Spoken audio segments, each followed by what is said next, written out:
រងាចាំប៉ាទិញភួយឲ្យណាកូនចង់បានអាភាពភួយនឹងអីទេអញ្ចឹងចង់បានអីចុះកូនអត់ដឹងដែរកូនស្រីប៉ាអើយមានរឿងអីទៅកូនស្រីប៉ាអើយមានរឿងអីទៅកូនធ្វើមុខស្រពូនញញឹមរៀងអឹមអីថាកូនអញនេះកាវៃទៅកូនស្រីកូនលឺភ្លេងការទាំងយំទាំងថ្ងៃកូនលឺភ្លេងការទាំងយំទាំងថ្ងៃធ្វើឲ្យកូនស្រីដូចជារងាណាស់ត្រជាក់ចុងដៃ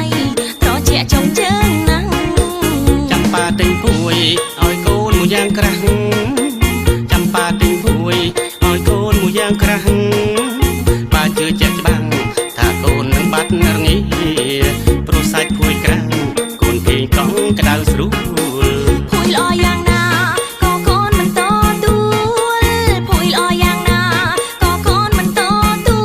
លខែនេះប្រែប្រួលរងាដល់បេះដូងប្រាប់ប៉ាឲ្យយល់ថាកូនចង់បានប្តីចង់100ចង់បានប្តីខ្មាស់គេណាកូនប៉ាមិនទាន់ឲ្យកូនមានប្តីទេព្រោះកូននៅក្មេងណាកូនក្នុងក្មេងស្អីទេប៉ាកូនធំអីតា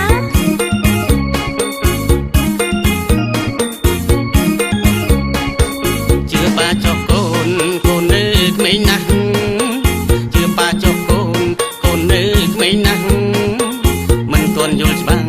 មិនទាន់ដឹងការរៀងជ្រៅមិនទាន់ដឹងច្បាស់ពីជីវិតរស់នៅពេលគេចូលស្ដីប៉ាឆ្លើយថាមិនអោយទេពេលគេចូលស្ដីប៉ាឆ្លើយថាមិនអោយទេប៉ាក៏ដឹងដែរថាគេនឹងខកចិត្តប៉ាក៏ដឹងដែរគេខកចិត្តយ៉ាងណាប្រុងអីលើមិនមែនធម្មតាប្រុងអីលើមិនមែនធម្មតា